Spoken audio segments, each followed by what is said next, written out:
Blake Lively's letter, let's go over it. So some really quick context is that Wayfair asked for a third extension, a 1-week extension for the pretrial deadlines, and the court did actually end up granting that before Lively's letter was available on the docket today.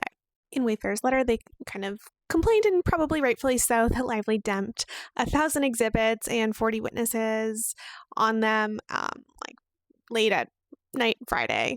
Oh, and importantly, that there were 100 of those exhibits that were not disclosed during discovery. That's a big thing. Let's talk about that in a second. We will come back there. So today, Lively's team was quick, and they tried to fire back, but looks like the judge already made his order. He is allowing for the 1-week extension, and then also there will be a Zoom/Teams, because it's really Teams conference, April 2nd. So in Lively's letter, she talks about the 89,000 documents, but those documents are from discovery, which is supposed to be broad. Like, that is the point. You cast a wide net. That is not comparing to the exhibits that one is saying, hey, this is actually what I want to bring into the trial for the jury to see. Like, no. So she's kind of making an apples to oranges analogy here. And she's hoping that the public doesn't recognize it, which is why I kind of feel like this was a PR trick, because it's like, oh, they're complaining about 1,000, but they sent us 89,000. No, the 89,000 was all of discovery, and the 1,000 were the exhibits for trial. So we're not in the same universe. The same thing happens with the witnesses. They listed like 230 on the initial disclosures, and then Lively's like, well, but they're complaining about the 40 for witnesses for trial that we're asking for. Again, initial disclosures are part of discovery, not part of like, we've whittled it down and this is what we want to bring into the courtroom.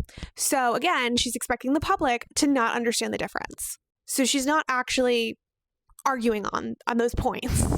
That's what I'm trying to say. I hope that's clear.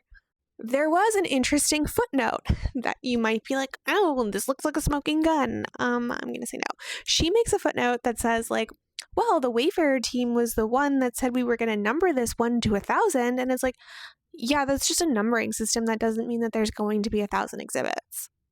But Lively's letter does not combat the 100 exhibits that were allegedly not produced in discovery. She doesn't make a mention of that, which to me is like the bigger problem here. It's like, oh, why didn't you turn these over in discovery? So there will be a status conference on April 2nd. I think it's at 5 o'clock Eastern time to kind of go over all of these problems, which is what the Wayfair parties wanted. That's what they asked for in their letter last night. The extension and also a conference, and they got it. As we all patiently wait for the judge's ruling on the 2 dispositive motions that are out there, the motion for summary judgment and the motion for judgment on the pleadings.